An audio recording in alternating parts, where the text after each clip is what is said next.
Hey guys, it's Holly, and today I wanted to have a look at a Lord of the Rings set. I recently finished rewatching that and The Hobbit, and of course with Rings of Power coming out, which I haven't yet watched, I thought it was a perfect time to. So the set we're going to be looking at today is Shelob Attacks. So this is set 9470 and has 227 pieces, and when it was released in 2012, retailed for $20 US. However, these days the cheapest you're probably going to be able to find it is around about maybe 80 to 100 if you're looking to get a sealed one. Now my sister actually bought this set back when it came out, and it's one of the ones that we've held on to ever since, and I am really glad that I did. So let's go and have a look at it. So here is the set all built up, and I remember when I first saw the set all built up, just my first impressions were that the spider build for Shelob is fantastic, and personally is something that I would love to see them replicate one day with Aragog. I love the scale, I love the build, and overall it's a really solid small set, especially with the minifigure selection, so let's have a look at them first. So our first minifigure is Frodo, and technically this is an exclusive variant of this character to this set, being with the grey cape and with his, you know, sort of stock standard regular outfit throughout the franchise. However, there were multiple versions of Frodo. I mean, there was one with a green cape in Attack on Weathertop, there was also one without the cape in the Council of Elrond, so he's really not all that special, but technically is unique. Despite that, he's not that expensive, but overall he looks fantastic. Of course, as well, Frodo comes along with the Sting Sword and the One Ring to rule them all, and overall I think this minifigure is fantastic, but honestly my favorite part is his alternate face, which is just very scared and traumatized as he's being attacked by Shelob. It just perfectly captures his sort of attitude towards this whole scene. I absolutely love it. And underneath his cape as well, there is a tiny bit of back printing, not that you're really going to see it with the cape on him at this point, but I think they did a fantastic job with these minifigures. I really feel like they were ahead of the time with the detail. Next up is Samwise Gamgee, and he is definitely a reason to probably look towards this set, considering he was only ever in this set, and especially being, you know, such a main character and such a prominent part of the franchise. You've just got to have him, and he comes along with, of course, the classic curly hobbit hair and a pretty stern face on one side, and then a very sort of nervous and scared face on the other, which I think is fantastic. His torso printing's amazing. You can even see his little satchel full of all of the bread and food and snacks, and he does come along with the sort of elven light as well, which takes shape in a classic Lego crystal, and he does come along with a regular sort of stock standard sword. Just like Frodo, he comes with some back printing featuring the back of his suspenders as well as the back of his bag, but just like Frodo, you're not gonna see it underneath the cape. And last but certainly not least, and a major, again, influence into maybe buying this set, is the Gollum minifigure. Now, this minifigure and this mold is fantastic. Now, at the time of release, Gollum was only featured in 2 sets, being this set as well as Riddles for the Ring. However, in Riddles for the Ring, he did have an alternate sort of crueler, more squinted facial expression, and personally, out of the 2 of them, I always preferred this version of Gollum. I think he looks fantastic. They really captured the sort of creepiness and skinniness with him, and I think he is absolutely perfect and probably one of the best designed and most accurate minifigures of all time.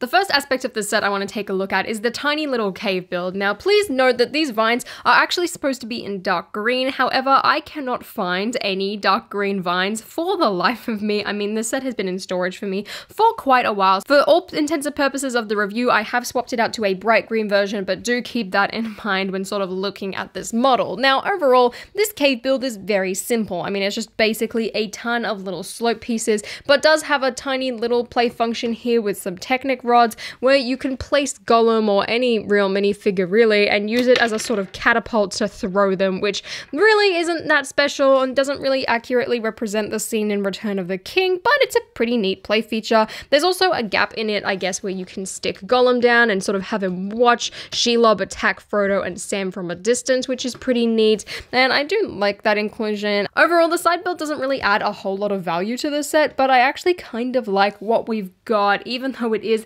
very minimal and sort of very lackluster in the grand scheme of things. I think it matches well, but it also doesn't really add much to the set overall. Then, of course, we have the main attraction, which is the Shelob spider. Now, I absolutely love this spider build. Not only, I guess, is it just like a cool giant spider, there's a lot of really good articulation, a lovely printed eyepiece, and just overall a lot of minor detail as well as a major play feature. Now, as a big Harry Potter fan, this is exactly what I sort of pictured and want from an Aragog spider, which is something we've just never had. Shelob is perfect for that reason. And I've even had a lot of fun scaring my mum by hiding Shelob in like her bedroom and like hanging off the ceiling fan. So it also does work as a great sort of practical joke piece. But all that aside, the build for Shelob is spectacular. Just like any spider, you have 8 identical limbs, which are all built out using a bunch of these sort of static hinge pieces, which I absolutely love. And she's all standing on those really large horn pieces, which work pretty well and are pretty flexible, but really she doesn't ever fall over. And there's a lot of articulations. You can sort of make her stand up pretty tall, or you can make her lie really flat. And those legs as well are high enough on her body that she really doesn't hit the floor all too much as you're posing her legs. Besides the head articulation, there's a little bit of movement in her pincers here, which you can open up and move. You can also sort of rotate the eyes, but in doing that, you then just get to see a bunch of these sort of red pieces as they're all exposed. And personally, it sort of throws me out. Like, I would much rather them have just been like black or dark brown and really blend in with the color scheme, as it is a little bit of an eyesore. And really, that is my main complaint when it comes to Shelob. You can also see some of the red underneath these like pointed plate pieces here, but besides that, the rest of her is really clean. Now, speaking of those pieces as well, it does add a lot of nice texture on the body and the abdomen of Shelob, and then when it comes to her sort of back half, it's amazing. Now, again, one thing that really throws me out is this little cog piece. I would have loved it, again, to have been black or brown, but it's overall not too bad. And this whole cog as well can be rotated and lets out this piece of string with a hook on the end in order for her to attack her prey, in this case, Frodo or Sam. And it's fantastic as well because you can hang her off somewhere and really just make her look like a real-life spider, which for me at least is a really big win with this set. You can also just pull on the string if you really wanted to, but at least you can sort of rope it back in by turning the cog so that everything stays neat and tidy inside the body of the spider. It's a very simple play feature, just using some really basic Technic cogs, and all of it is hidden inside the body, which I think is fantastic and is a very, very fun play feature that I've found. Again, as well, there is also a joint on the back of her that you can twist and rotate around if you really wanted to. You can move it up and down. The only movement it doesn't have is side to side, but really, I haven't found that to be a major issue with her. Underneath Shelob's body as well, there are these little wheels, which I assume is mainly just so that if you have the legs lying flat, she's not really like pressed up against a table. There is still a little bit of movement and hover space. It's annoying that they're gray. Again, one of my main comments with Shelob is just that the colors don't match, but I feel like this is a pretty simple thing to fix, or at least like the main plate is, maybe not so much the wheels getting them in black, but I mean, I don't really see it all too often, so it's not a massive, massive issue. And the last thing I want to touch on is the printed eyepiece. It's this sort of curved wedge piece over here with, of course, a bunch of printed eyes, including one that has been sort of like attacked and stabbed out. And overall, it looks fantastic. I'm really glad that they did this as a printed piece and not a sticker, because I just feel like this would be a major, major pain to try and apply. It also just means that it holds up better over time. And with these sets being 10 years old at this point and having printed pieces, firstly, it does sort of show up more modern Lego sets, but secondly, it just shows how well these sets have aged.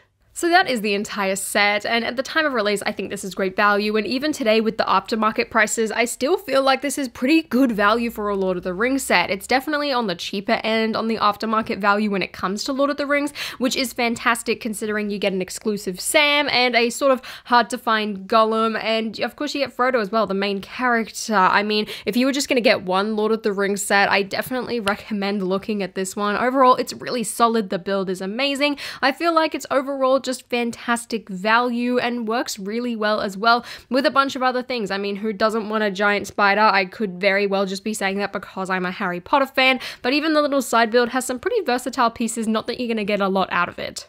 I'm really lucky and really glad to still have this set in my collection, but if you guys enjoyed this video, please give me a thumbs up and consider subscribing to my channel down below, and until next time guys, I'll see you later.